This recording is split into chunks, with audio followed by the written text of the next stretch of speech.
Shinji and Warhammer40k, Chapter 36, All Around the Watchtower, Part 2. Though many have heard of stupid haste in war, cleverness had never been seen associated with long delays. Nerve needed shortcuts, and they would have them. The very principles of the rational universe be damned, they would have them. While the AT field caused many a headache to the foundations of science, to engineers it was a great boon. The region of absolute territory could create self-contained environments of whatever condition. There was proof enough in the black stone walls that surrounded Tokyo 3.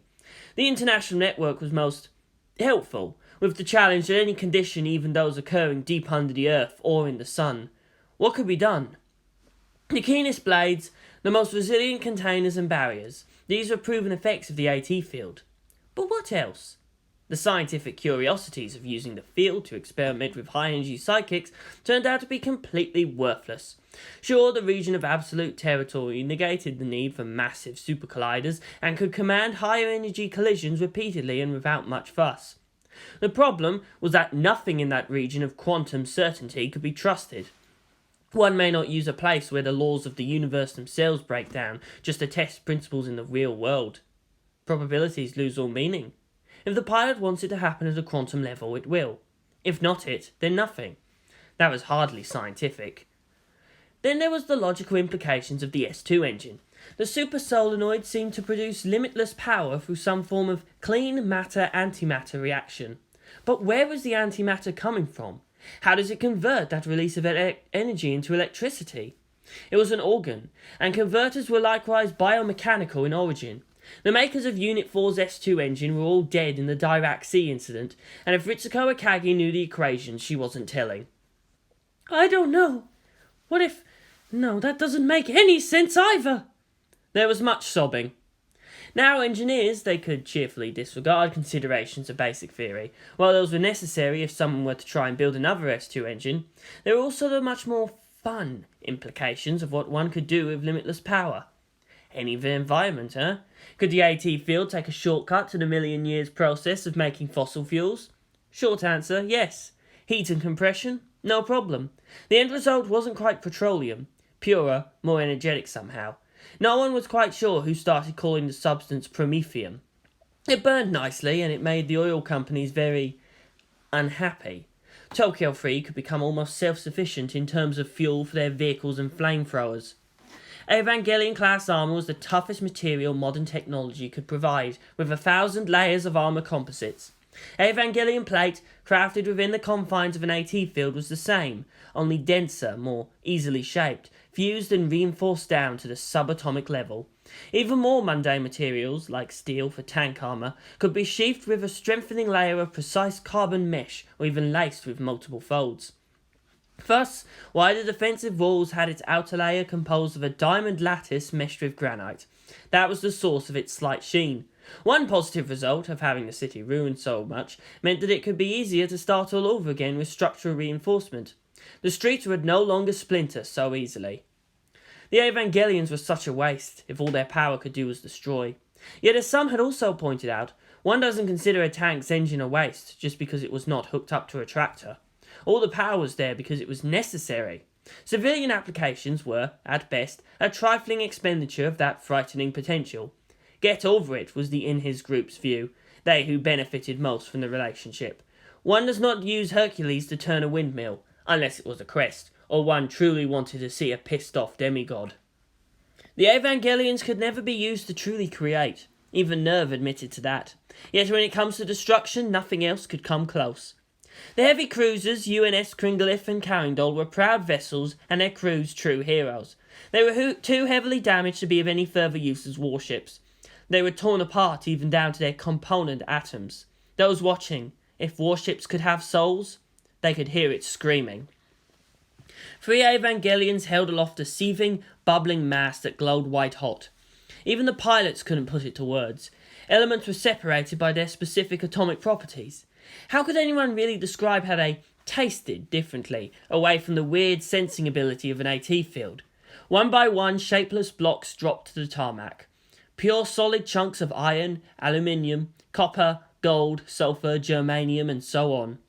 The ships were just gone, broken up more thoroughly than under any scuttler's torch. In his had invested heavily into the factories around Tokyo 3. The smaller sections could be built in modular sections. With eerie, graceful gestures, the Evangelions reforged the substance of what had once been worthy vessels into new forms, yet for the same purpose. The rounded framework, capable of containing the full weight of several Evangelions, were made of seamless concentric steel rings, not a single gram of mass wasted. Heat and pressure, perfectly applied, bent and connected them to their structural bracings.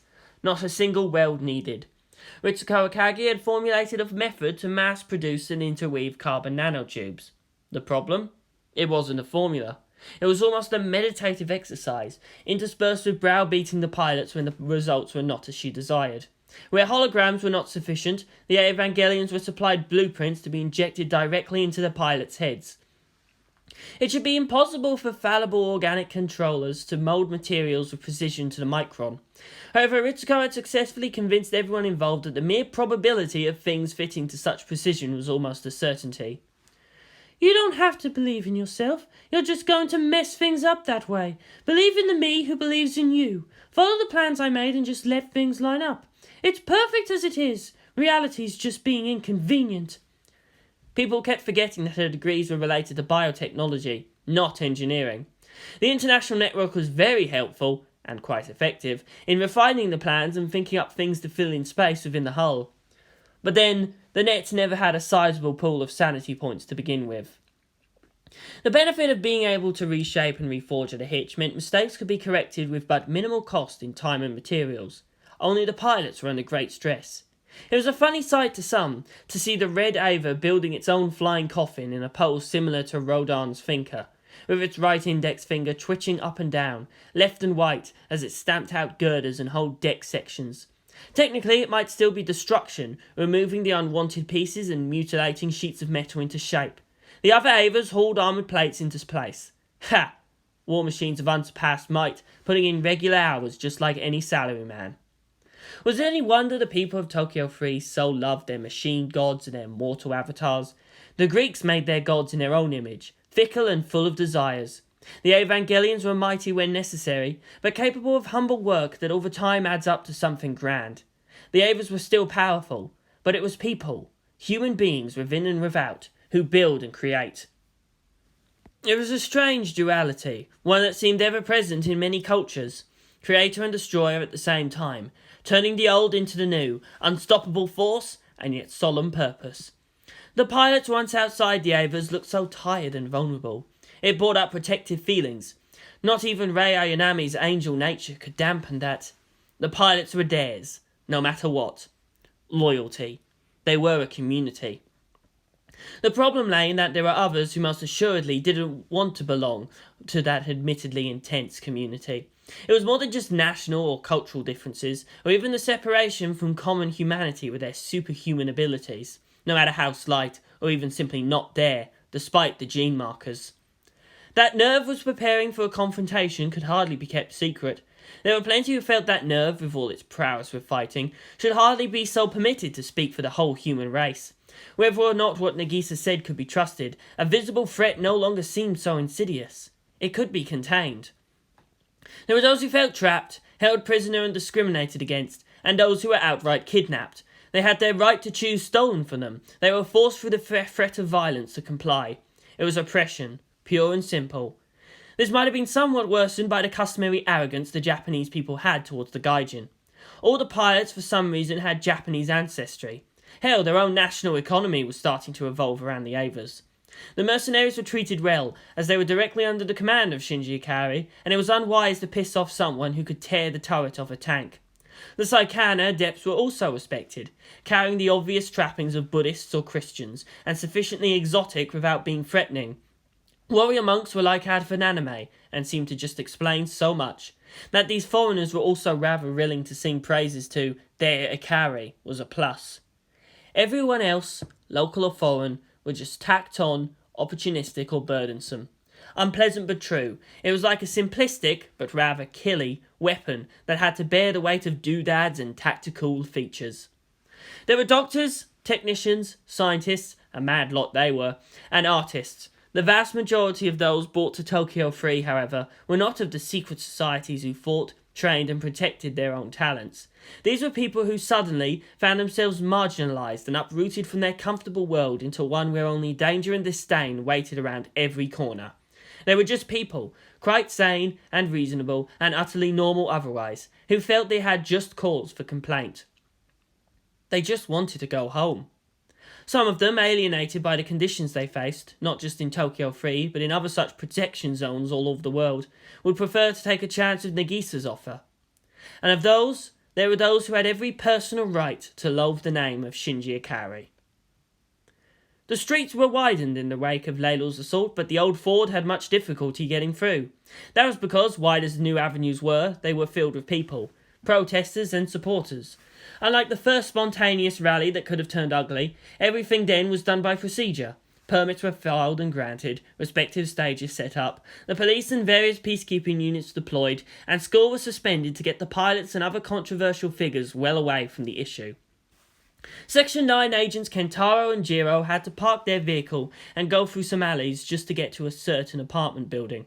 They had the benefit of home ground and Magi cheats over other intelligence service. It wasn't enough to know the place like the back of one's hand, when it can change right out from under your feet. If only it was slightly less insanely expensive. There were nerve engineers who would like to see the city undergo modular transformation. Agent Kentaro endured bewildering changes with tight-lipped silence. Agent Jiro was having entirely too much fun jumping from one fire escape to another. Their destination was fairly obvious, though. Normal was a term open for definition. Horaki Ikari looked it, at least. A cheerful, sensible teenage girl with a clear view of her own priorities. She'd replace her childlike cherry hair ties with small round skulls, but even that managed to look cute.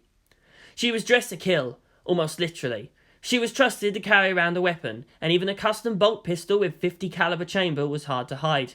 It was also rather valuable. Matte black and adorned with a golden skull with platinum wings as an identifier, there were very few teens who could successfully pull it off as a fashion accessory. People knew the middle Horaki sister. Sure, she was sometimes bossy and scathing, but that was usually in proportion to how lazy Yang was being, or at how many more explosions Ada was causing. It was funny to many to see the great strategist being bullied by his own student for not doing his lesson plan. So funny, it was also so easy to forget. Hikari took her responsibilities very seriously. As a pilot's best friend, she was most concerned for their psychological and physical well-being. She could nag them until they gave up what was bothering them. And while the pilots, and Ada, might try to give their watches the slip, they always called ahead to keep her from worrying too much. Other than Ikari Shinji, she was the only other person that could order rapid deployment of a full Terminator squad to anywhere on the planet. The Psychana would obey even the teleport order for said squad of utterly apolitical and unmatchable armoured warriors. Like Ikari personally believed, the pilot's safety first. Everything else was just so much inconsequential clutter. "Oh, Jiro-san! Kentaro-san!" she said sweetly as she saw who was at the door. "Please come in. Would you like some tea?" Thank you, but we don't want to be a bother, replied the elder agent. "Oh, it's no bother really. I've already got a pot being kept warm." The Horaki apartment was livable. There was no other word for it. It was quite unashamedly middle class in everything from size to the cost of the furniture. There was a surprising amount of books, mostly art and photo references, but also shoujo manga here and there. The door opened out into a small hallway, with the bedrooms to the right and a small studio walling off the left. At least the heart of the apartment had a sofa. The place was about a quarter larger than the Katsuragi apartment. Hikari hummed faintly as she poured tea. After a date with Suzuhara? Agent Kentaro asked neutrally. I heard he signed up for the White Shields. Hikari nodded. 15 was old enough to enlist. Tokyo Free could lawfully raise a militia, and the moniker White Shield was for a last line of defence. It should be kept clean and untouched, for when even the armies around the city failed, it was likely they wouldn't last for much long either.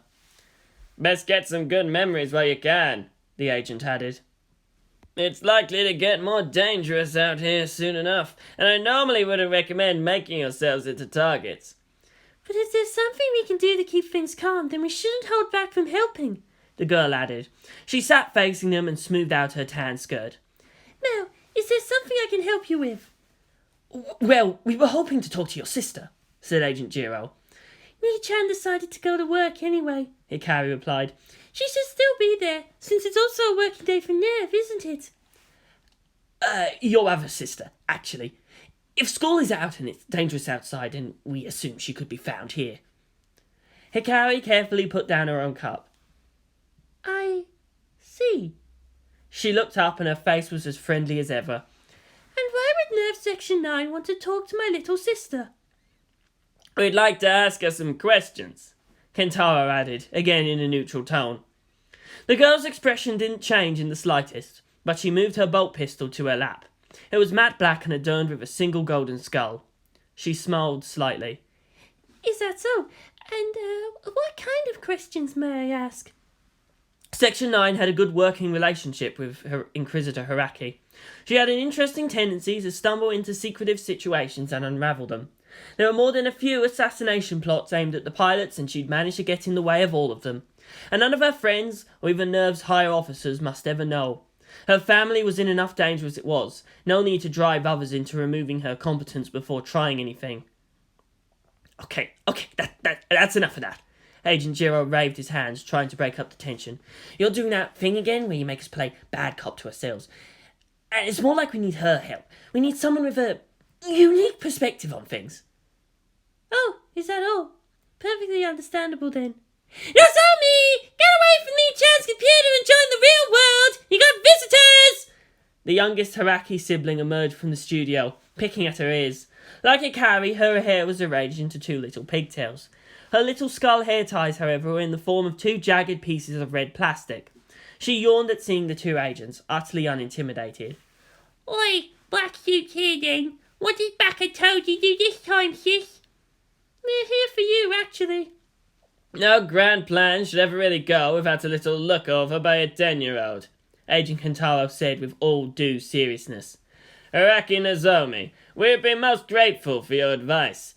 We are given to understand you may have certain insights and avenues of information that might not be so obvious for the rest of us. The little girl yawned again and plopped down on the seat beside Hikari. Fine. What's this about then? The older agent leaned forward and put his hands together. The launch date for the strike towards the Earths Cradle has been kept secret, so much so that the battle zeppelin still lacks a name. But it's already been set, even if it still looks so incomplete. It will be tomorrow. Nozomi began ticking off her fingers. Oi, 7 days to build then. I don't know much, but that sounds impressive, yeah? Yes, but there is a bigger problem. The whole world is still arguing if what we're doing is actually justifiable, and even the Earth's Cradle shut itself in and is refusing to answer about their response. We're all blind as to the consequences of completing this action, or even refusing to act. Not gonna know see this here, eh? Precisely. So what do you want me to do? I'm no genius, I'm just a kid. What do I know? Agent Jiro smirked. Well, what do you know? Nozomi stuck her tongue out at him, then looked away. She pouted cutely as she wondered what to say. You know, there's a fantasy battles card game MMO, right? At their perfunctory agreement, she continued. The boys trapped over in Germany are scared. We've been using some good players as they're forced to leave their homes. It's a dark place out there. Some of my boys are getting nightmares, and that smuggy gub vampires and werewolves and ghosts and all that there feel real. It's nasty. I don't like those people at the cradle. She turned and stared at the agents. Do you play it? I know the rules a little, Agent Jiro replied, shrugging. Then you know that all the creatures are worth summon points. Points you get by tapping resource blocks or sacrificing other creatures. The bigger and more powerful the creature, the more points you need. So you got to stop the other from getting those points. How? By getting them for yourself. Put down a trap card. Destroy the creature is going to be sacrificed next turn. Do anything. Hit them while they're still moving. Reduce your power to increase your own. Say anything or do anything to make the opponent lower their defences. That's how the cross counter works, eh? Got to hit while the guard's open and no one's expecting any hit back. That's the cunning of Mork. Got to hit them when they're not looking, see? It's crazy how easy it is to miss what's right in front of us. Agent Kentaro nodded and slapped at his knees. I see. Thank you very much, Miss Horaki. And you, Miss Horaki. He got up and bowed respectively to each. We greatly appreciate this service. Please, don't bother. We can show ourselves out. Sure.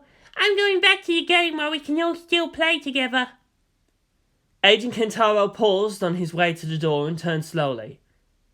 And why would you say that? Nozomi looked up blandly. Even I know satellite connection for the internet is crap. We played this game in the boys. It's captured the flag and the whole city's a battlefield. She then began to pick at her nose and got scolded by Hikari. No gubbins, no technology, but you got to know what's happening. In guild battles over the net, you got to share your hidden cards. The girl took out a small makeup case and flashed its mirror. This is the world at the speed of light. Everything's trying to break that absolute limit. It was a strange look upon the older agent's face, wistful and pained at the same time. For all the family he'd lost and all the children that would have to live with the pain of a wounded world. It was as if every single grey hair was both proud and horrified. They ran. The Cradle is entirely self-sufficient. What need do they have for lines of communication when they're on the defensive? Logistics isn't just about materials. Damn, even Nerve needs those subsea lines. Why are the Horaki girls so brilliant?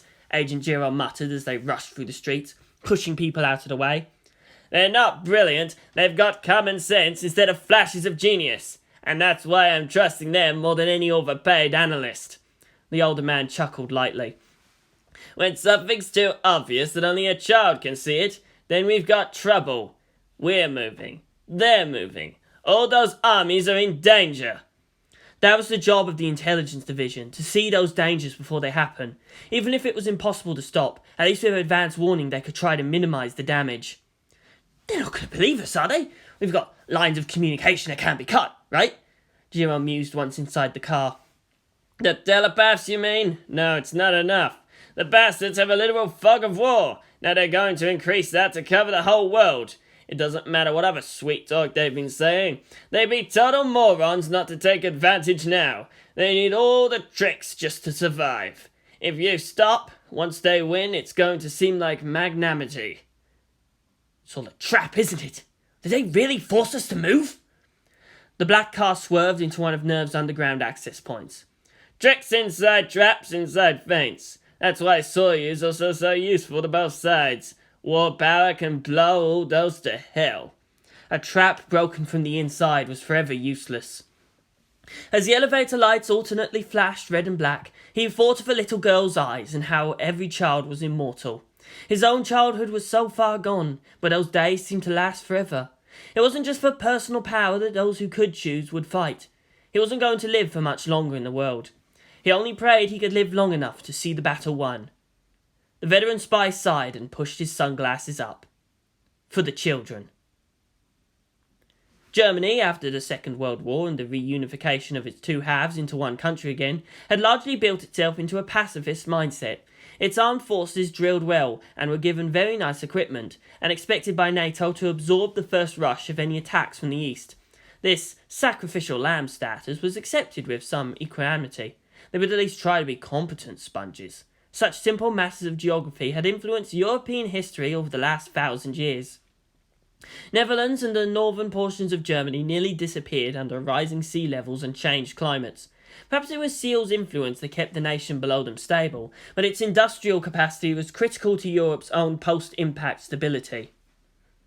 The UK had mountainous terrain over much of its country, but that only meant most of its farm cities were built in coastal lowlands. The same change in Earth's tilt that made parts of Siberia warmer also gave much of the Isles dark and wicked weather. Post-impact, the second mass landings at Normandy of refugees almost led to war. This was because France not only had its export economy destroyed, its own farms could barely feed its own population. So not to mention the millions pouring in as the North Sea devoured what had once been breadbaskets for Europe.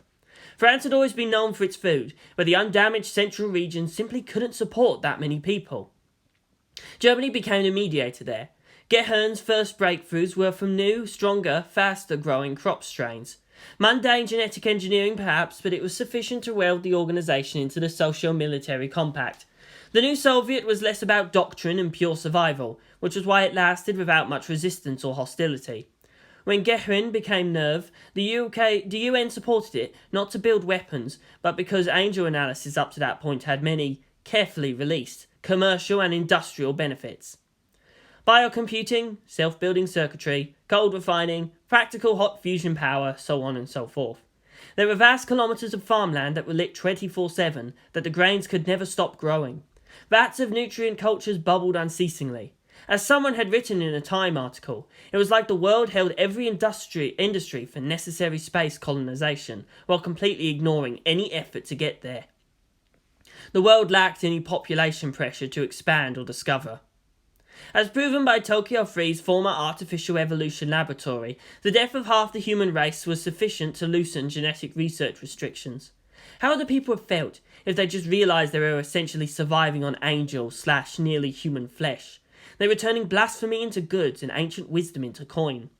All through it, Germany was safe, in that it was not wise to kill the goose that laid the golden eggs.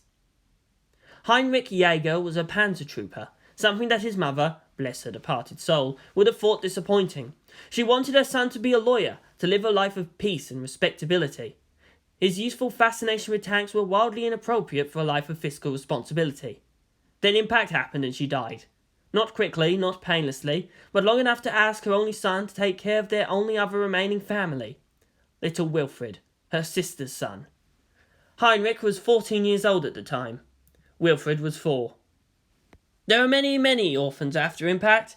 The bureaucracy tried to split them up, but in the end there were other authorities who decided that a teenager who held such protective attachment to a close relative would be much less likely to run off or be up to mischief. The first one, true. The second, not so much. For the world's population halved after impact, that only made the remaining cities more crowded. There were many, many young and angry youths during those years. Heinrich wasn't much different, but in one point, he still refused to let go of his dream of being a tanker. His punch among the street rats was legendary, a straight rush they called the Panzer Punch. Little Wilfred wasn't cut out for violence. He was fit enough, to be sure. However, his rounded face and shy attitude would have made him an excellent thief. But as much as Heinrich was always in trouble, he made sure his cousin stayed well out of it. The little wolfling, hiding by the stream. Eventually, inevitably perhaps, Heinrich became a tanker. A tank commander for the new Leopard IIICs, the ones with the 150mm main gun. Wilfred was the driver. While normally reserved to the point of accidental ninjutsu, as long as he was inside of his cousin, the younger man never wavered. Heinrich had enough courage for the both of them. So Wilfred didn't have to believe in himself, but in his cousin, who believed in him. "It's a good life, isn't it?" Heinrich was fond of saying. "You can trust this," with a tap on the hull. "It's good steel. A man has to be strong enough to endure all storm, but fierce enough to fight for those he loves. That is our job now." There were plenty of reasons to distrust, or outright dislike, NERV. Certainly, Germany wouldn't have found itself kicked around most thoroughly several times in under just a year, were it not for NERV's presence there. Technically, Sakharil's full-force attack against NERV's China branch did a lot more damage, killing tens of millions at a shot, but hatred there was completely focused against Angels rather than NERV. All it took was Yang saying, "Thou must not." While the NERV facilities consumed vast amounts of raw material and manpower, that site was well enough away from the capital. The attack was just devastating enough for it not to matter. The Yellow Sea all but doubled in size. But no matter what thousands of years of history say, always there were personality cults and their unintended consequences. It was early morning, somewhere south of Leipzig. The 4th Panzer Corps were dug in behind a few low hills. It was hardly the adaptive doctrine of dangerous mobility they practiced, but then again, how could one A. outmaneuver fog, or even B. fight it? Boredom of nothing to do mixed with the wary knowledge that anything could still happen. What a hassle. As noted, the miasma around the cradle was expanding. Encircling thousands of kilometres of ground was impossible, even with 3 full armies. Their combat strength and proximity to each other only added to the tension. Wilfred was 19 years old. He was reading a book named Haggard's Haunters, one of the series in the new Evangelion fantasy battle. He was using a letter from his girlfriend as a bookmark. Seeing her handwriting always warmed the heart. The last mail call brought 3 such letters for his cousin, from Heinrich's 3 pretty girlfriends who knew about each other and had amicably decided to share. Though he lived in almost perpetual awe of the relative that pretty much raised him, like all other males of the Corps, he had to continually fight back the urge to punch him in the teeth and bewail the injustice of the universe. He touched the double-headed eagle necklace.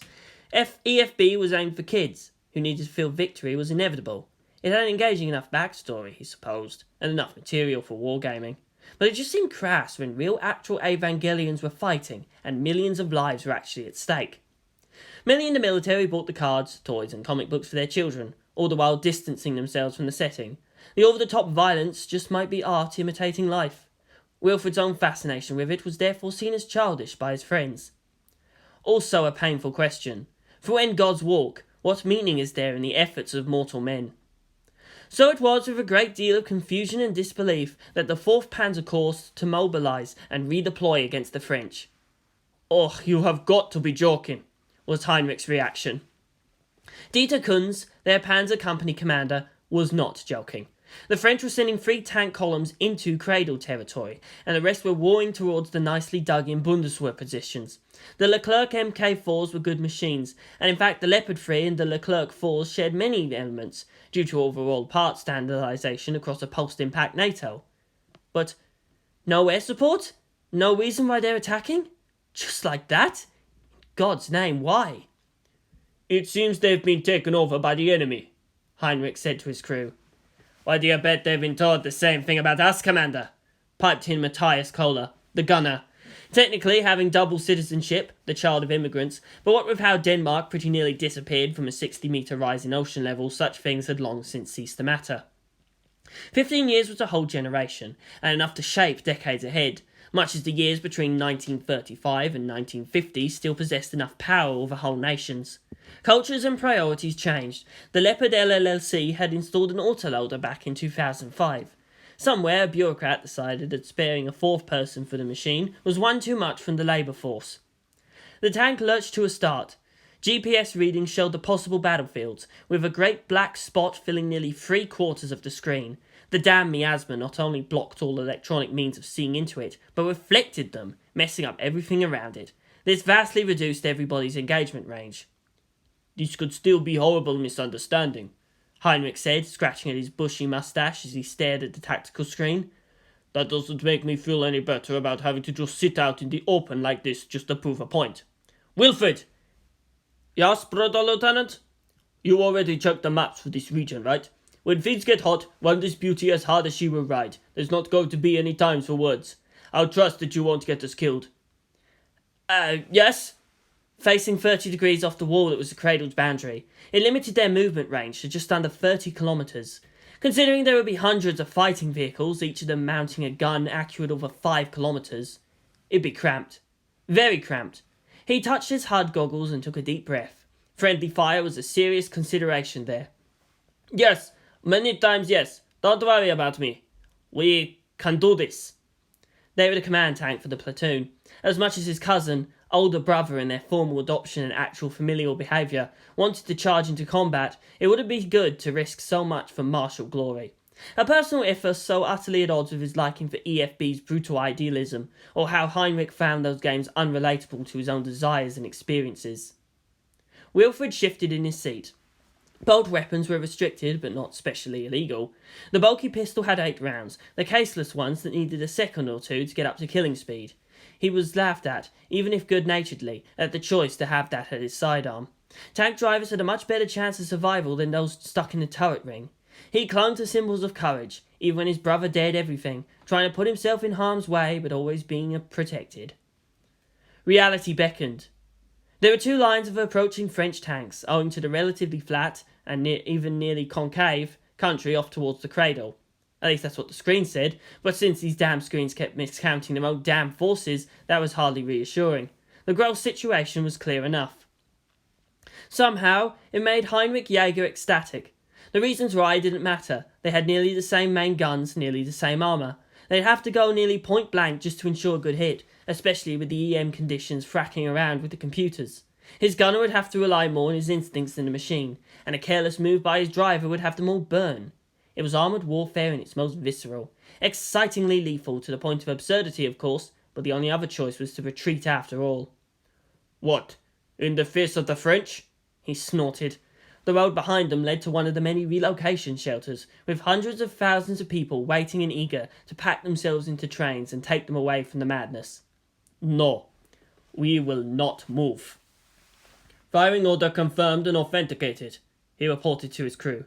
Ready armor piercing. Matthias pulled a lever and a shell raised into position, not yet in the chamber. It wouldn't do to accidentally fire off the first shot to spark a senseless conflict. Armor piercing ready.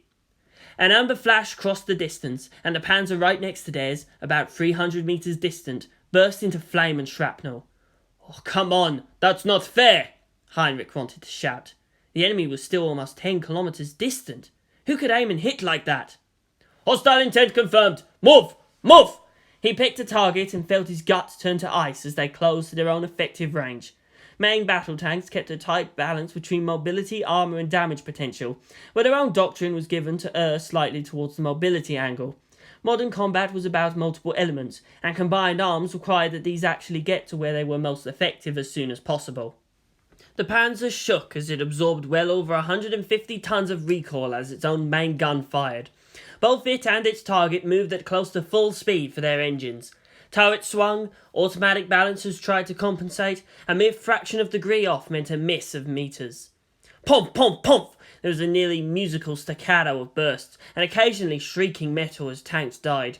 Viewed from a distance, the front blocks of the French tank columns were still going, straight ahead, full speed, uncaring they were being picked off by the other tanks coming at an angle.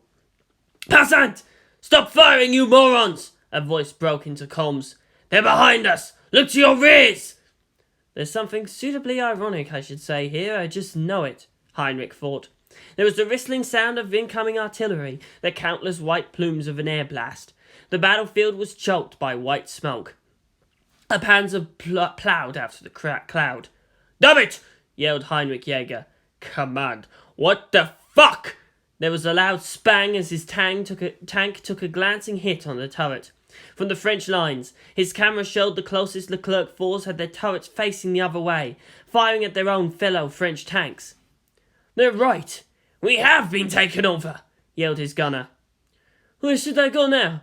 Do we retreat? Wilfred screamed. He regulated the throttle still close to full, but at a shallower angle towards the inbound tanks. The ever-present hiss of spectrum jamming cleared up for a moment. Shouted orders crashed into each other in a shriek of feedback. Then a voice, sad and soft. This is Kaworu Nagisa. I speak for the Earths Cradle and the greater good on this flawed and broken world. We've asked for nothing but peace and tolerance and the chance to prove our good intentions. We have attacked no one, and certainly I don't recall ever giving any insult to the UN or Nerve. We have tried and still say, we don't want this. We are met with nothing but blatant aggression. The Earth's Cradle can be a sanctuary. Even the cloud cover, it may seem dark and foreboding, but it protects this part of the country from space-based lasers. Why do you continue to resist the idea that we do have benign intentions? Inasmuch a cancer can be benign or malignant, Wilfred muttered, surprising his cousin in how the little wolf can hold a grudge. I say enough. We will not be pushed around. This sanctuary can turn into a fortress. The Evangelions approach. Sadly, I must hold the UN also culpable. You could have stopped this, taken the high road instead of relying upon crude military pressure. You can still stop this. Fortunately, we have some allies who try to stop more senseless destruction, but I fear they will be discriminated and punished for preferring peace and long-term logic. You want to see the clash between the Cradle and Nerve, Trident and Evangelion, for your curiosity, for your entertainment. Fine, so be it. But we will defend those who made their choice to respect a difference in opinion. This is not politics. This is not religion. It is something more basic. Human beings have free will, and society the balance between that innate will and how much other people have the right to impinge upon other people's right to choose. The first freedom comes when anyone can decide simply not to eat, not exist, or to fight for that existence. To hunt, to farm, to seek others, to make life more bearable and meaningful. to die or live. The freedom we offer is from death itself. Everything else is just babble. Everything else is a feeling of blasphemy, as if the genetic code is somehow sacred, as if slow, natural mutation had any benefit over deliberate and intelligent design. Only here could you have been free to shape your own destinies, instead of being pulled along by prophets and tyrants. Everything else is just a side effect of a limited lifespan. Just when a human feels as if accomplishing things that will last, that life starts to end. Humanity is a label.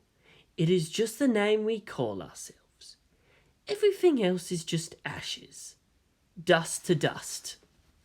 Bolt of fire ripped through the Soviet lines. Reinforcements to Tokyo 3 were primarily Russian and Chinese, as the port they set off from was Vladivostok. The European front was hardly so homogeneous. The weapons, however, were much the same.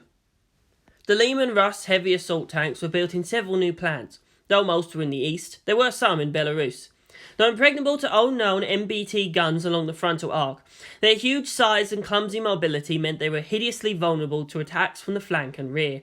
Their battle cannons, though intimidating, killed more through shock and spalling than penetrating other MBT armour.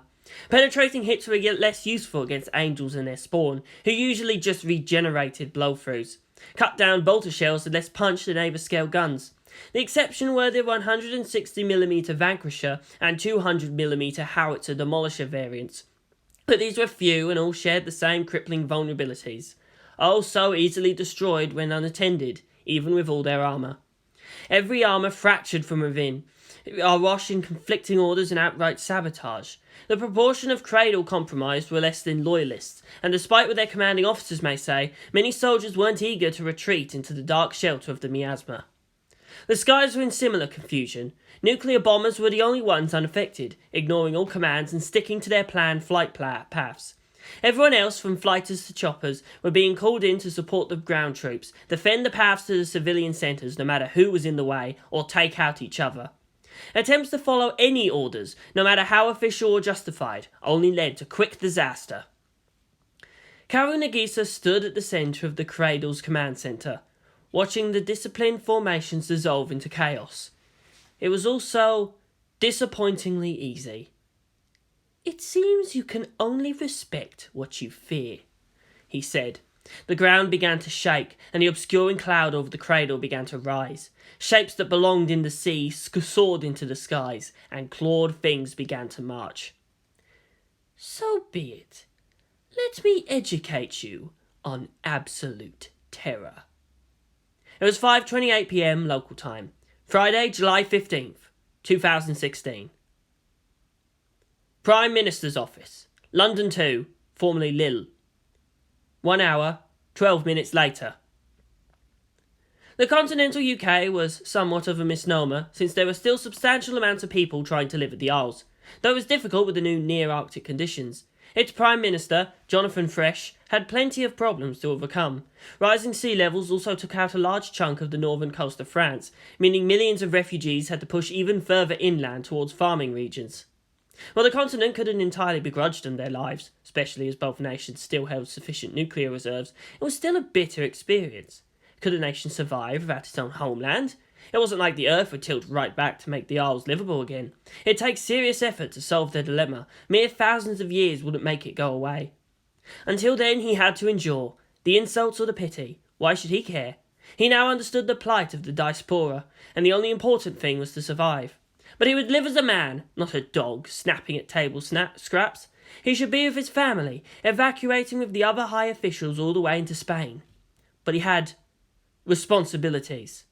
He had his own demons to face. His office was dimly lit and silent. Distant screams and the sounds of gunfire couldn't budge him from his desk. Near his fingers was a pistol, and 2 black-suited agents were dead nearby. "The hunt! The hunt! The wild hunt we ride!" A melodious voice half-shouted/half sung from the hallway. "The hunt! We fly, we take, we claim. The wild hunt has come. The forgotten, reborn. The hunt! We thrive!" The office door slammed open and a tall woman in sheer white robes walked in. Her silver blonde hair was pulled into a bun and her ears were slightly pointed. She bared her teeth in a grin. We arrive. So you have. The Prime Minister's glare showed unashamed fear and yet also defiance. Now don't be pouty, Jonathan. We already warned you about the wisdom of proportional response, the woman said, licking her blood-red lips. You know how it is. They shoot at me, I tear their arms off. You can regenerate bullet wounds, the middle-aged official sighed. So, we can grow them new arms. It's a simple procedure. Samantha Fresh strolled over to look out the plate glass windows. You had me put into the cradle, hoping that someday someone would be able to cure me. Are you unhappy to see me again so quickly? Prime Minister Fresh took a deep breath and pinched it. No, mother, he huffed out, sounding defeated. You've always been a horrible liar, Johnny. You've got that face that people want to trust, and I am proud of you. It takes more than just looks and personality to get this far. She turned back to the outside. Everything I've always done was for your own good. My good? How dare... He grit his teeth and forced himself to calm down. With a flippant tone, he conveyed disdain for her entire existence. This is way beyond forcing me to eat my vegetables. People are dying out there. My people. Not yours. Not anymore. A hunt, she hummed. 15 years had given the Con UK enough of a foothold, enforced by their eminently respectable army. Their withdrawal was planned and disciplined. All for naught. Look at them, Johnny. Obedient, skilled, and unshakably loyal. Black armoured figures marched across the opposite avenue. They were larger and tougher than any man, their right arms ending in massive guns while the left carried fixed shields. They were easy to see under the light of street lamps, as the city took surprisingly little damage. You don't have to worry about looting, raping, burning, all that unpleasant business. It's a much cleaner way of waging war, don't you think? Very little waste, very simple logistics. There should be dignity, even in defeat. They're brutes, mother, the Prime Minister replied without looking. Who would ever trust mindless creatures specifically bred for war? It's the pain of loss that makes war so horrible, that makes us reluctant to throw our people into it. He grit his teeth. This isn't a game. Of course it isn't, dear. But we try to tell good young men to die simply because we want them to prove their love for their country. We try to reduce human beings into numbers and elements, our own and the enemy. She sighed theatrically, her bosoms heaving. All of this because, as human beings are imperfect, so are the political systems they impose. And what would you replace them with, then? She smiled. I don't know. If you'll excuse the pun. The unseelie? Jonathan Fresh clenched his teeth and reached for the gun. That's not going to work, his mother added. The prince, he has already recognised that there's no way to win against our forces. Even the Evangelion is useless when it comes to taking and holding ground. Going to Spain won't help. The Milesian colonies there were already destroyed. You're a rebel now, Johnny. He looked away from her smile. She was young and alluring. She looked younger than him, and now more perfect in body and features than what normal genetic combinations could provide. Even her voice was like music. He felt his skin crawl, how she stirred his emotions in many ways. It was intentional. It was disgusting. I fully recognize you are my mother. The brain and the memories remain the same. The flesh altered. But, again, the same. He got up and pointed the pistol at her head. It was a Walther PPK, incidentally, for reasons quite obvious. But I also wonder why the Cid are said to be repulsed by cold iron. Well, we aren't. You shot me! You ungrateful little... I'm sorry, Mother. I should really have accepted that you died a long, long time ago. He pulled the trigger a few more times. Ah! That stings! Blessed Silver, he replied blandly. In the name of God, the impure souls of the living dead shall be banished into eternal damnation. BAM! A gout of blood erupted from his resurrected mother's forehead. She fell over and lay still. Even in death, she seemed unnaturally beautiful. Amen. Only then could he allow himself a single sob. He heard mingled roars, and two brute warriors burst through the wall. They sniffed, saw the dead body of their master, and roared again. He closed his eyes and waited. I'm sorry, June. I'm sorry, James. Someone had to make a sacrifice, to poke a vulnerability through the Cradle's shield to delay the approach of the interlopers. Nothing has changed. The mission remains the same. We shall fight, and we shall fight in the fields and in the streets. We shall fight in the hills. He began to laugh, but bitterly. He and many others had made their choice, and others would have to suffer to see it through. We shall never surrender. There was pain, and then darkness. The Earth's Cradle, somewhere south of Leipzig. Same time. It's going well, Sarah Campbell commented idly with her eyes closed. There was a more conventional command centre, and there the Cradle forces controlled the varied assets they deployed. At the Cradle's heart, Dr. Lader could transmit data directly into their minds. Maybe too well, Martin replied, rubbing at his slicked black blonde hair. Fortunately, a benefit of regenesis was to cure premature balding. I really thought there would be more resistance than this. This is the fruit of proper preparation, Dr. Lader crowed. We have not been idle these past months. Time dilation effects while in other space gave us more than the 4 months these deluded fools wasted in paltry monuments to their own pride. The boy snorted. Like your one to talk. I am my own testament, pig-ignorant fleshbag. Ego is an integral part of every personality. What matters is being able to back it up. A figure, shapeless under a hooded cloak, approached. Its eyes glowed bright green, and an elongated gas mask covered its face. All of you shut up, said Kaworu. There was nothing more he could do, but even while watching it all unfold, his mind churned with possibilities. The greatest peril with actual precognition was being overwhelmed with eventualities that all seemed equally valid. We only have these few hours before they respond. Make sure we've taken all objectives and secured all the people necessary to our cause. We must be prepared for their counterattack. Yes, more, we asked, and now we must take. Martin laughed shrilly. Make them angry, make it fun. We have more to lose, Sarah agreed. So we must fight all the harder. Those who made tenuous links to us must now make an open decision to join our side, or later be uncovered as sympathizers and be deeply inconvenienced because of that. The skillful employer of men will employ the wise man, the brave man, the covetous man, and the stupid man.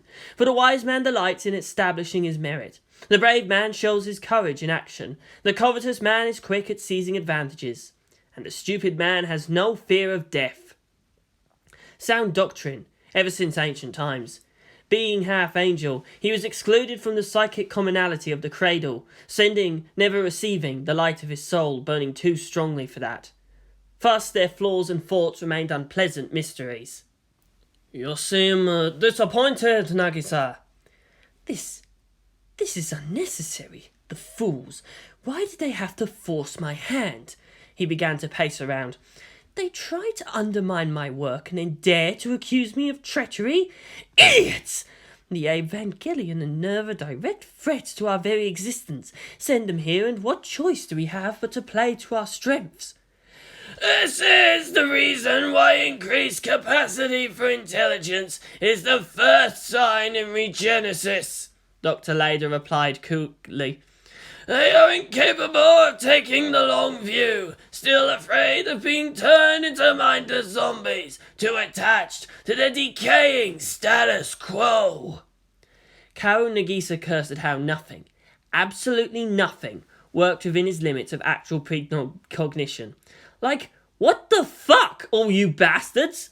People could always be counted to do the dumb things amidst the occasional brilliance of the individual. Would it all be worth it? Controlled crisis or hardship would make people's lives worth living, make their days interesting. So would it be better for him to set up a society so unstable it's stable in its instability? And there was Seal yet to consider. The old farts weren't beaten yet. Why wait for geniuses, when everyone's intelligence could be increased? What wonders of science would be unwrapped by that light? By contrast, resistance seemed like so much clinging to superstition. In a war for survival, they shouldn't rely on nukes for winning, but in the humble foot soldier. Improve the foot soldier, not the limited-use superweapon. Pacing back and forth, swearing occasionally. All those philosophies from the past. Bullshit, said Nagisa. The mind is neurons and virtue, chemical reactions. It is not difficult to make someone happy, to keep someone happy. A productive and well-justified society is not out of reach. He didn't want a king among that unbothered multitude, just one of them, one of many, a voice no longer shouting in the darkness. Kaworu's philosophy was like him, not a hard and steadfast ideal, but one that tried to make a virtue out of adaptation. He's just trying to pull off the grandest ever indie ploy. It would work out. Somehow. With so many planets across the cosmos, with so many people, he could always try and try and try again. As long as you're not dead, you're not defeated. Third impact would just be giving up, pure cowardice, and a disgusted anger for that is something he shared with Shinji. There was wisdom, after all, in knowing that one does not know. That was why Shinji was important. To defeat him and his belief system was also to purge weaknesses that were unavoidable of his own. The mind worm? Insurance. The ethical considerations of mass manipulation or zombification? For was it not just so convenient that the UN so helpfully put all the critical people all together so there wouldn't be time lost trying to hunt them down? Well, who would care 5,000 years later? It wasn't like their lifestyle wouldn't be dependent on those events, just a flavour of history. In the end, it didn't matter really who was right or wrong, but who wins. Miss Campbell, activate the sleeper cells, he said with a grimace. He could just wait, let hundreds of years prove his point, but he was also human enough to be impatient and greedy. They will learn. They will all learn. This is for their own good. In the birthing vats of the distant cradle, Amelia Fresh rose from a pool of liquid, gasping for breath. Technicians brought her a towel and a warm flask of tea. What day is it? July the 15th, ma'am, replied one in his grating mechanical voice. I lost almost a month. Still. She rubbed at her chest, neck and forehead. It's good we have multiple forms of immortality. Is it supposed to still hurt like this when I revive? You should not have any future memories. Whatever it is, it will pass. The biotechnician turned away, uncaring. As all things in this false world eventually must. Eastern Command Bunker, somewhere south of Sudan, 2 hours later. Most of the nation's funding nerve had prepared for the Angels' inevitable arrival. Command centres shared the same basic layout as Nerve's, deep underground with multiple stations, large holographic screen. Most of them were immune to anything short of a nuke. Their bunker was stronger built than that. Doing proper fortification would surely do no harm. Like Nerve's own central command, reports filtered it from many different military operations. While junior officers screamed into garbled communication channels, those high up the ranks could do nothing more than wait for the situation to clear up. The President had already evacuated to the primary command bunker. The nuclear option had already been released. The majority of the command staff were still arguing over what to do and trying to make sense of the conflicting data. Two of the more junior, in age at least, if not in authority, generals were on their way back from the C3 floors. Parfait liberté, parfait égalité, parfait fraternité, said Air Corps General Durant. Even their views on biotechnology is the triumph of science over fickle nature, yet how so easily terrifying that could turn into a dystopia. Army Division General Broussel snorted. It should have been obvious from the start that their promises were too good to be true. Whenever there's trouble, they are always there. Yeah, but their problem is that they can live up to their promises. Shooting the civilian convoys trying to evacuate to the cradle is what provoked their army in the first place. We're getting slaughtered over land and air. It just goes to show we never should have trusted those damn psycho freaks in the first place. The army general slammed the fist on the reinforced hallway.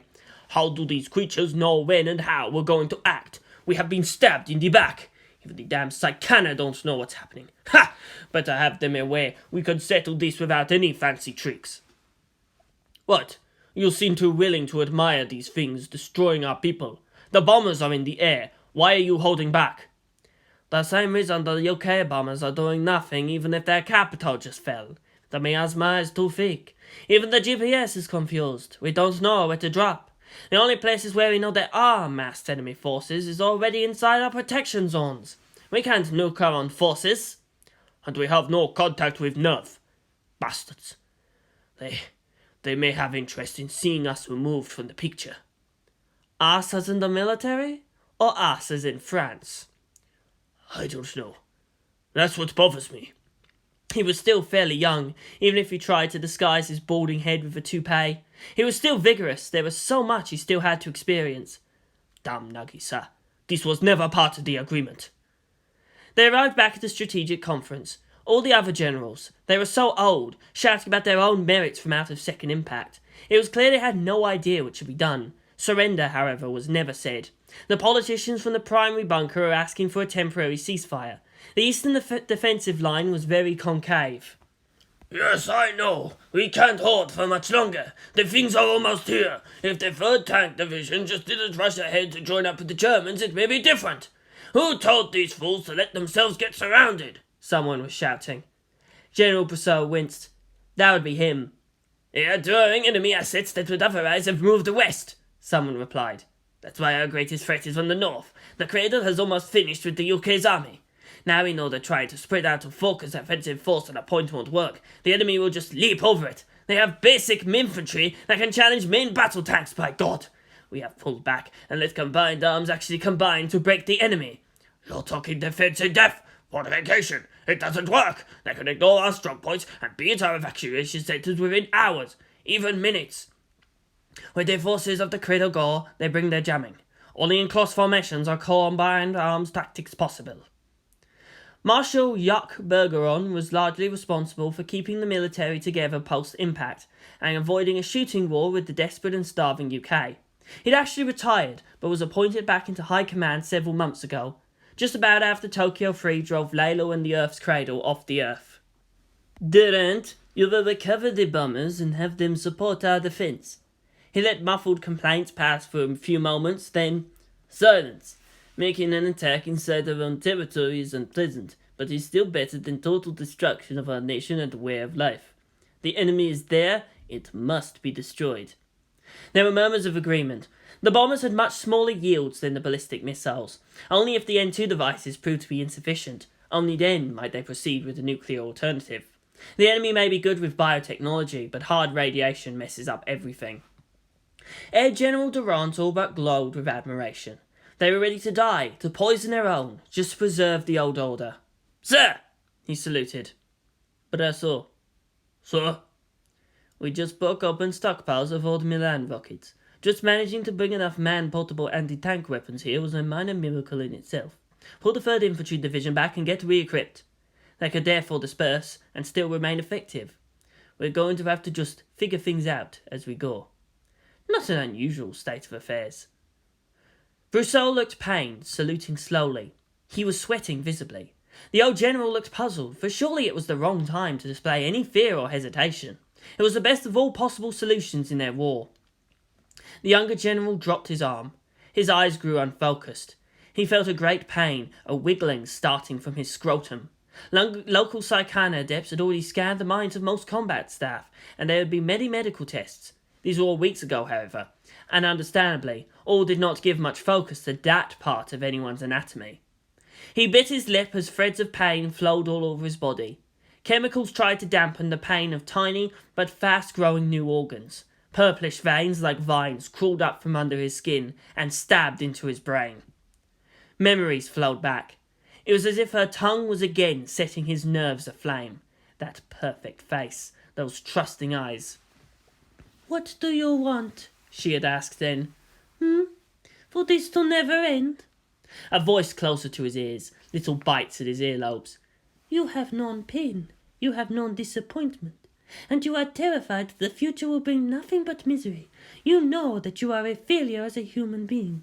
In the haze of ever new sensations you try to forget that the glory of France is in the past, and not something you will ever find again in your lifetime. You are a man in the time when machine gods walked the earth, and by sheer accident of birth missed the chance to be significant. He screamed and writhed, uncaring of all things. Now and then, he knew only absolute terror. But no matter. You are special, for it is you that we have chosen. Even in your pretensions and emotional delusions, you are never more than mediocre. You wish for greatness, so we will give it to you. Become the proof of our concepts, Brousseau. Become the force of our truth. His fears were banished. He opened his eyes and stood back up, unconcerned about the guns pointed at him. He could see mouths working, hear the sounds, but all their words were meaningless to him. He felt a sudden shock. Dimly he realized he'd been shot, and he laughed. It was all so beautiful. It was perfect. To become new, to cast off the old and corrupted flesh, to be the better person he wanted to be, but failed continually. Hast thou not heard long ago how I have done it, and of ancient times that I have formed it? Now have I brought it to pass that thou shouldst be to lay waste the fenced cities into ruinous heaps. Therefore their inhabitants were of small power. They were dismayed and confounded. They were as the grass of the field, and as the green herb, as the grass on the housetops, and as corn blasted before it be grown up. The voice said, Cry, and he said, What shall I cry? All flesh is grass, and all the goodliness thereof is as the flower of the field. A physical, tangible God, boast that backs up, proof that arrives. Was this why he'd gambled so long ago? The disgust at a world that made no sense, that which led him to decadent desires just to escape the despair of existence? He was a ground pounder when impact happened and knew enough what glories were lost, what labours still lay ahead. He despised them, their flawed morality dictated by dying before ever really knowing why they lived. He felt he deserved more than a decaying world filled with those too fearful to take a lamp into the darkness. It takes greater courage to defy tradition than to defend the familiar amidst the popular acclaim. I dare to be right, you obsolete relics. I will take the wind and tame it. And all flesh is grass, he whispered. In his heart he felt the touch of star gods, his soul shining with the brightness of a young sun. Council Central Office, Riga 2, Latvia, 2 hours later. The premier of the new council, Emil Bundiev, didn't have much direct influence over the NSSR. That didn't mean he couldn't worry, nor should he be begrudged military information, no matter how bleak. How soon can the reinforcements arrive? He asked Leonis Dorgala, his aide. It's going to take some time. A sizable force must remain in the east for quick deployment against Japan and Tokyo free. The forces nearby are in some disarray.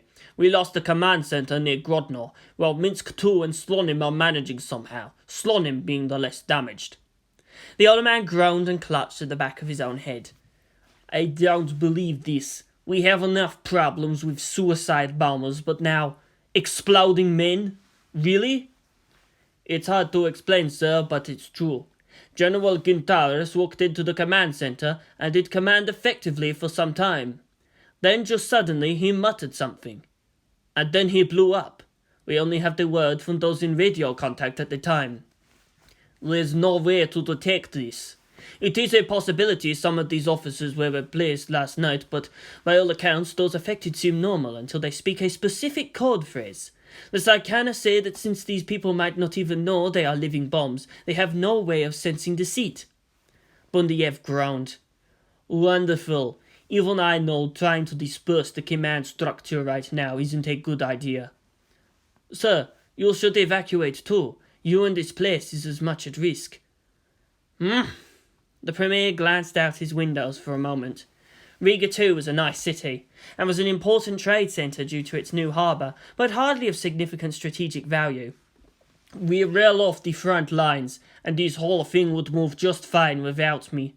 There is a risk, but I don't have any special reason to be afraid. But sir, you were instrumental to getting the new tanks and boat weapons out there, which makes it possible to actually hold positions. The fact that boat ammo, by sheer size, also meant limited stocks was just unfortunate. Besides that, you're one of the only people Shinji Ikari actively appreciates. I don't know, but the Cradle might hold a grudge over that sort of thing. And then, for some reason, he exploded. Message received. Massive combined arms attack from and to all points surrounding the Earth's Cradle. Enemy air assets confirmed as round discs 18 metres wide and moving at Mach 2.8. Attack consists of intense kinetic strikes at opposing aircraft and missiles. Subject too fast for lock-on. Limited success with AA weapons. Unconfirmed reports of bombers being stolen from the sky. Transforming capability? Temporary designation Cyber Disc. Ground forces confirmed as a heavy infantry analogue with thick armour, shield and prominent weapon arms. Slow moving but immune up to high caliber gunfire and light cannon. Shield capable of dispersing force of 140mm cannon. Weapon is a Gauss-fired composite rod with clear penetration to medium vehicle armour. Temporary designation Brute. Shock infantry, noted as mutation forms. Quadruped run estimated over 38 km per hour. Large jaws. Claws capable of damaging heavy vehicle armour. Night vision and corrosive spit. Very numerous. Very dangerous. Temporary designation Hellhound. AFV analogue. Brute unit mounted on pod-like skimmer. Anti-grav. Vehicle. Larger Gauss rod weapon. All known armour useless. Temporary designation Heavy Destroyer. All defending forces routed. Repeat. All forces routed. Limited resistance remaining on paths to civilian shelters. Rumour of teleporting enemy troops preemptively seizing fallback points. Can't hold. All assets. Everybody that can hold a gun. Already committed. Repeat. Cannot hold. For God's sake, send help! Message ends. Misato took the alarm. The pilots were so bone-tired they slept peacefully on as she rushed out of the apartment. Sorry for waking you up, Pen, she said fondly as the penguin emerged irritably from the refrigerator. Keep an eye on the kids while I'm away, okay? The penguin flapped its flippers nonchalantly. She had nothing to worry about. He took out a bottle of beer, pried the cap loose of his beak and sat facing the door. Misato just closed, waiting, blinking on occasion. Tokyo 3 was at full alert. What's happening now? Misato shouted as she strolled into the command centre. Beside her, Makoto moved to replace Kaide on the tactical station. Their hands touched briefly and shared a smile as the young woman moved to the secondary command channel. There's movement at the cradle, Ritsuko answered, swivelling on her chair. She looked terrible, having taken just a few hours of sleep over the past week. It seems the monitoring armies just up and decided to shoot at themselves and each other. That doesn't make sense. We might get World War III on top of what we already have to settle. The main screen showed a satellite view of Northern Europe. She noticed Switzerland stuck in the middle of that. What about the commander? They're already heading back, Ritsuko replied, taking a sip. Gendo. She longed to see his reaction to how much nerve changed in his short absence. Peace talks are useless now. Misato then began to take calls, many of them international, to do something. She could only say that Nerve was considering its options. Open me a channel to cyberspace, Misato commanded Shigeru. A small video window appeared on her command console. Yang-sensei, I apologise for the inconvenience. You're not part of the military anymore, so we shouldn't impose on you like this. Oh, it's fine, Colonel Katsuragi. Anything I can do to help. It's better than boredom, at least. You're getting the feed from Nerve, right? Everybody's attacking everyone over there. Are we like a mass compromised army? Some sort of insanity field or what? I can't really say for certain. Is this all the information we have? Misato looked to Ritsuko, then shook her head. It looks like someone cut the main transcontinental communication ocean cables. We're getting passive feed from the monitoring satellites and reports only from around the border. We don't know what's actually happening at the cradle.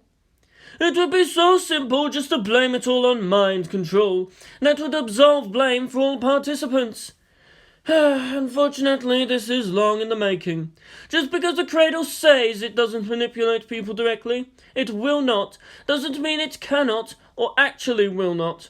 This is common sense that leads to things like Cold Wars, basic politics. Nations never trust. This is paranoia backfire. They segmented their commands so that in case any portion's taking over, the rest may stand ready to defend. The problem is that they can't trust their channels of communication. He made a grimace of pain. I don't think anyone can stop them from shooting at each other. It doesn't matter if anyone's under unnatural pressure, or no one, or everyone. Anyone who stops is just going to get shot. They imitated how Tokyo 3's run, spoke a voice from off-screen. Of course it works here, because we got fucking landlines and relays fucking everywhere and the overlapping the fence. Thank you, and I admire that, Yang commented. This report, it gives us nothing less than a picture of a decapitation strike. The military commands have been obviously sabotaged, many politicians are dead. This is merely good doctrine. And we don't even know how they're doing it, what they're doing, or if we can even do anything. Misato leaned back and clasped her fingers together. Leaving to confront the cradle, I can understand it could be seen as an act of war. Everybody wanted to see who would win out between an Ava and those tridents. But I didn't have to involve normal people in this. That's where the cradle and we here in Tokyo Free differ.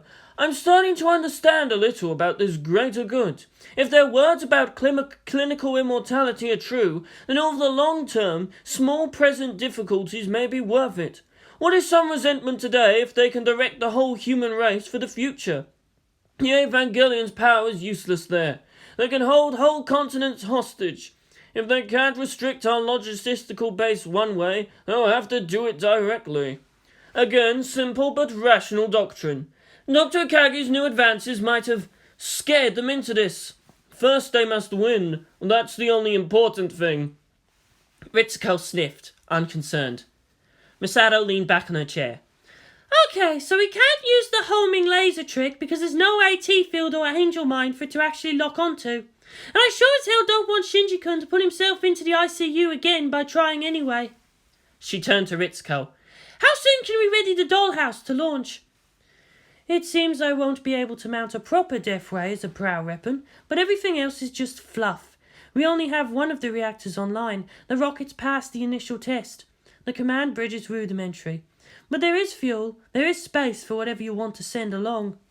Ritsuko shrugged, her irritation mostly at the delay. It's incomplete, but it should move. The hull should hold. At least you can ram the shit out of someone with it. She grinned slightly. It would still mass upwards of 50,000 metric tons after all. Promethean fuel added another 12,000. It was disturbing how little resistance there was to the idea of breaking through the cradle's defences by crashing the whole damn thing into it. Thanks for that, I think. Misato turned back to the main screen. The bright lines of electrified Europe was marred by the all-obscuring miasma. It was growing before her eyes, crawling to Belgium, eating into Poland. She felt somewhat ashamed at her emotional disconnection from whatever was happening there. She could only muster a general sort of apprehension rather than vengeful ire. It was only her problem because people expected her children to solve it. Wait a second. If disrupting the chain of command is sensible doctrine, then everything being done there is to make it more difficult for the Ava when it actually arrives. We are the Cradle's primary enemy.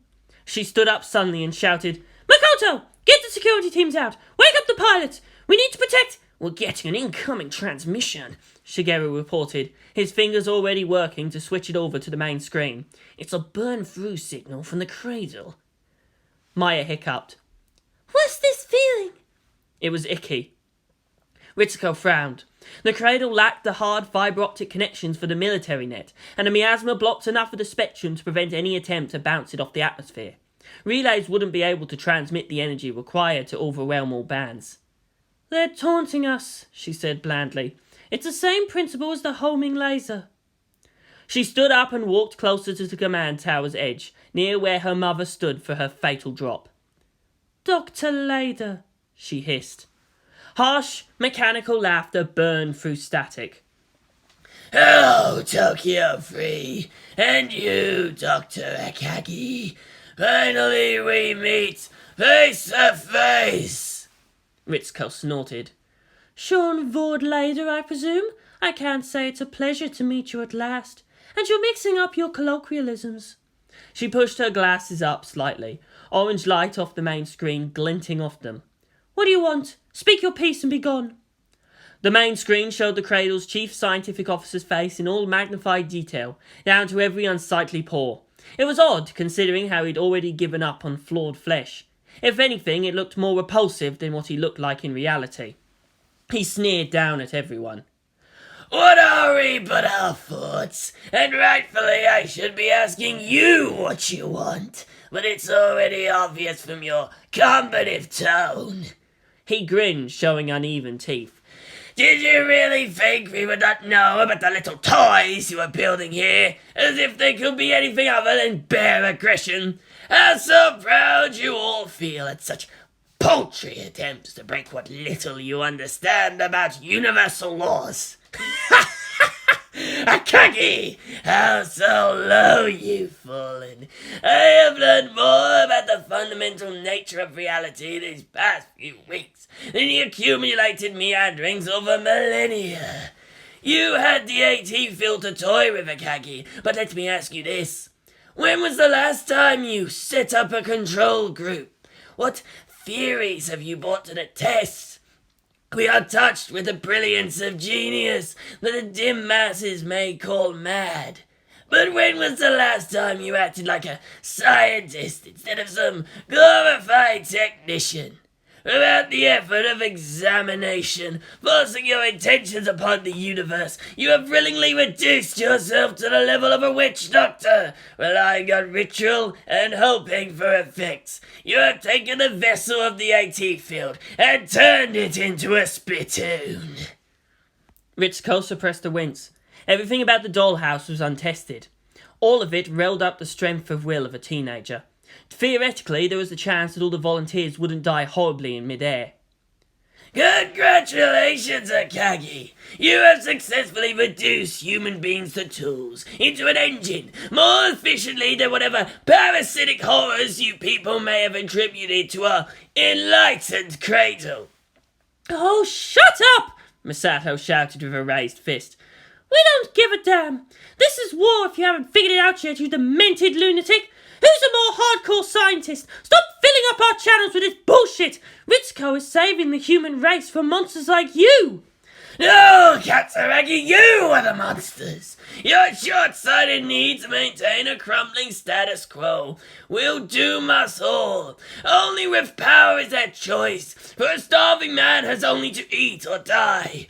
We have taken this duty to ensure the survival of the human race for the next 10,000 years! What is this bullshit? People who talk about peace lasting 1,000 years usually aren't interested in it. All the proof I need is when I kill you later, Ritsuko added calmly. And likewise, Akagi! And oddly, there was a pleading note to his mechanically modulated voice. Just as Nagisa sought to prove his belief system against Takare, the Cradle's core mind needed a good show from his rival. Yang coughed to break the onset of hostile silence. Colonel Katsuragi, Dr. Akagi, if you don't mind, there's a question I must ask. Eavesdropping now, Yang! The administrator had always made his disdain for military intelligence quite clear. Fame gained through sending others to kill in one's name. How was that well deserved? What does the great strategist have to say? The resident UN advisor ignored the vibe. Dr. Lader's an important personality for the Cradle, it's true, but he's not its voice. So why is he speaking to us then, and not Nagisa? Misato frowned slightly. Maya looked as if she might puke. An unlit cigarette fell from Ritsuko Akagi's lips. Oh, you sanctimonious piece of offal, she gasped up at the screen. You're actually here, aren't you? Technicians and officers yelped as their screens blinked out. Lights all over Tokyo 3 failed, and even the backup systems died with a slow whine. And I hope that hurt, you bastard! She shouted into the darkness. Though he could no longer be said to possess a central nervous system, Dr. Lader reeled from the pain. His biomechanical personal interaction avatar toppled, and the Cradle's mind rang with his scream. That's bitch! He wheezed through the voice fits. Kaworu had to laugh. I must admit, that does have a certain brutal elegance as a solution. Did you really expect them to hesitate while you felt out their firewalls? Nagisa, for once in your life, shut up! The cyborg avatar clutched at his head. Damn her! But they're blind now! That was stupid! The irony, Nagisa added, still with his creepy little smile. I know that most of Tokyo 3 systems are connected to the Magi. Only a total system purge will be able to protect them from Dr. Leder's psychic hacking. Sympathy and contagion is what allows the soul to be split, but even Dr. Leder's duplicate mind requires a physical connection. I don't know if what the doctor here can even be considered a soul, but now we know having that interrupted leads to him flailing around like a frat boy with a hungover. Martin rubbed at his own head, feeling an echo of his pain. But more knowledge is good, right? Science, huh? A strange gurgling sound issued from all around the room. Enough! Rang through the cradle mind.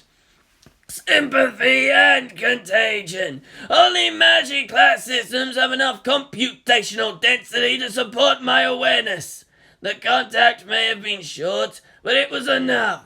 The teleport homer is in place. Good. Teleportation was a very, very, very blatant violation of the laws of macro-scale physics. It was also linked to practical precognition, which in itself was the rarest of all true psychic abilities. Like telepathy, it wasn't precisely limited to range. Kaworu himself couldn't even pretend to understand how it really worked. The legend of the Kefizad Haderech was, like most other things, mired in hyperbole and outright fantasy. However, at the root of it, the great mind of the cradle, the black moon of mankind's fate, was greater than any mortal that ever walked the world before. It was just before dawn, and massive floodlights stained the sky above the In-His construction site. It was an immense grotesque shape, quite phallic with its prow shield and bulbous engines that rested upon equally large pylons. Normally, Asuka would find it funny. She shivered, not just because of the cold winds blowing from the sea. She turned back from the sight. How can he do this to me? She asked Shinji. He attacks my country, my people! How is that supposed to convince me? The third child shook his head. Are you a pampered princess to be plied with sweet words and gifts? Or are you Asuka Langley Soryu? No, it's not your country anymore. It's his. If you want it, then you have to either agree to his terms or take it back. Asuka huffed. He knows what I like. It's a challenge. Damn it! She closed her eyes and let herself fall. As she expected, Shinji caught her in his arms. His hurry left him off balance, however, and also as expected, their combined weight pushed him to the ground. She smiled at his grunt of pain. His was not the broad-shouldered comfort she'd sought in her dreams, but it was warm to be held and protected. It was cold to stand alone and so high. You both know me so well. I'm not sure if I should find that irritating. And sometimes I have to worry. Should I be afraid? Should I hate the both of you? Sometimes it seems like everything, this world or this death, it's just one big game, a sick game for sick people. I suppose that's why Nagisa thinks what he's doing is a cure. It's an old saying, the best medicine is always bitter. He exulted in the scent of her hair. Only you can make it palatable.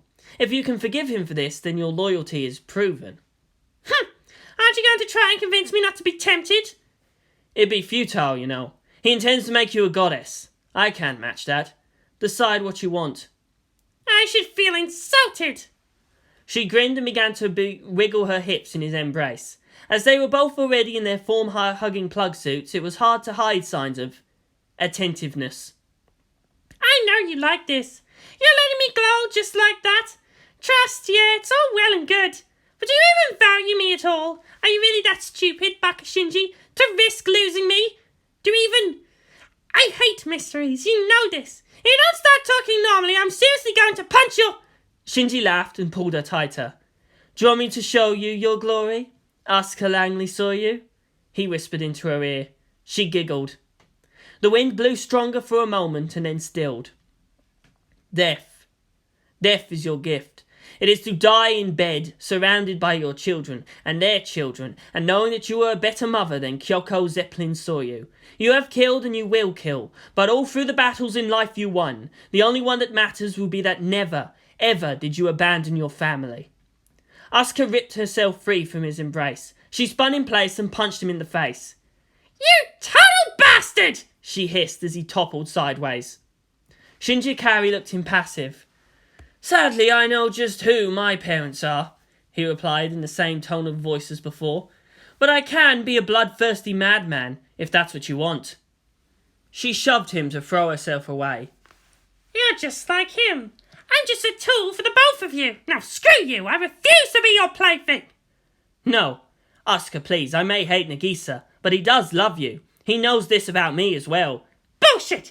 You don't need me. You already have Ayanami. Fuck it, maybe even Ibuki. And we all know Kirishima would tackle you in an eye blink. She slumped and thought about hitting him again. Why am I even here? This is stupid. It should be enough she was the best pilot, right? That was why she'd worked so hard. It should be enough. I won't cry, she swore to herself. I'm strong enough by myself. But damn him, that was a really good scenario. They really did know her desires all too well. Secrets held power. She didn't want to be protected like that. It was an insult. Her resentment boiled. Shinji continued without mercy. Think about it, Asuka. Ayanami is sterile. It's likely Ibuki-san's fertile, but it's the same with her and Kirishima-san. The genes that allow for Evangelion activation is probably very recessive. Like it or not, you're the only real option for ensuring the next generation of strong pilots. Nagisa can do something with the genetic material, but he's serious about immortality. You won't really need progeny. Asuka began cracking her knuckles. Okay, I'm seriously gonna have to hurt you now. If you hold still, you'll go unconscious that much faster, and you won't feel much pain. Shinji held both hands up in surrender, cringing visibly. Okay, but really, that's why you should never look for reasons to love. You just might find it. And it just cheapens the miracle of it. He looked up. It was almost sunrise. Asuka, I'm unsure of many things, even afraid, but never about you. Never about what I feel for you. You... No, she grimaced. Words. Just words, Akari. Do you know why I'm not afraid to lose you, Soryu? Because he reached over and put his hands over her clenched fists. He pulled her back and growled into her left ear. You are mine. Their kisses always tasted like sunfire. Desperate, hungry, trying to consume each other. That intensity only fed itself until they had to stop, gasping for breath. That was why the contrast with Ayanami's gentle accepting lips afterwards was so interesting. Oh, now the rest of it. Say the rest of it. Someone cheered in Shinji Akari's mind. You still have a few hours until launch. There's still plenty of time to get things done. Finally. Someone please shut her up, the boy yelled within his skull. You're still keeping a lot of secrets from me. Asuka's voice intruded into his thoughts. Her eyes were bright and inquisitive, staring into his own distracted gaze. They're more embarrassing than insidious, really, Shinji replied weakly. Ugh! Asuka shoved him into the ground and sat on his stomach. She grinned with the sun at her back and her hair on fire. She looked predatory. And you are mine, fair child. If you forget that, I'll make you regret it. She puffed both hands on either side of his head. Do you understand me? I will have everything. I will have it. Everything too terrifying to know. Everything too painful to bear. You'll have no master but war, Asuka. I promise you this, he replied with a grin. Behind her, the red form of Unit 2 waited. Death was already her mistress. The sun blessed the coming storm. And then it was time. It was very red, the touch of sunrise only adding to the impression. More or less cigar-shaped, the prow had an armoured bill ending in a pointed tip. There were openings that looked like tall cathedral windows. These were for the firing angles of the basilisk artillery it carried. Clusters of anti-aircraft mounts dotted the sides, phalanx CIWs stripped out of ships. Control jets were nothing more than the largest rocket engines they could find, mounted on gimbal joints. The vehicles were loaded, the men secured. Ava Unit 2 was lashed face down in the exact centre of the airship. Asuka grinned, as gravity pulled her weight to her feet, though seated she felt as if standing up. The airship was laid out much like a spacecraft, with swinging seats and decks that could function when forward thrust turned apparent gravity perpendicular to the Earth's surface. She took her hands off the controls and raised them, palms up. Her Evangelion complied. Power, pure unspoiled power, flowed into her being. Mine. My power, my word, my will, my people, my promise, my love, My pain, my enemy, my hate, my strength! Time to pierce the heavens! Rise! Castle in the sky! With burning rings fly! Luftschloss Sturmbrand! 8 massive rockets fired, blasting away at the landing pad. The sound of it alone was enough to send Tokyo 3's buildings to shaking. Upon a pillar of flame did Castle Sturmbrand rise to greet the 8th day. Blood red and dagger-like, it stabbed through the invisible barrier in that crystal blue. The shockwave of something that big breaking the sound barrier was felt even deep within the geofront. Inside the other 2 Evangelions and the Trident Land Dreadnought. "Oh, fuck me," Ritsuko Akagi muttered, even as it was all she hoped for. "It actually worked." Mayabuki chuckled at that. "Godspeed, Tsuyu," muttered Rei Ayanami, watching the rapidly diminishing spectacle through the entry plug monitors. Strange, she felt a slight pain. She wasn't injured, so why? Even as her place was beside Akari, she realised things wouldn't be so interesting without her opposite. More reasons for her to actively dislike Nagisa. She looked at Shinji Akari's face on another window. She almost felt pity, for his hatred was weak compared to what she held. The key had gone. The door was open. The time for reckoning was fast approaching. She felt a small smile cross her lips. Kaworu Nagisa looked up. "Indeed. What am I? What are we?" Behind him, the 6 eyes of his trident warborn, 4 on each face, 1 each at the tip of its horns, glowed bright pink. "Answer me. We will know. We can't go back to the room. It's time." He smirked. "This cradle shall rock."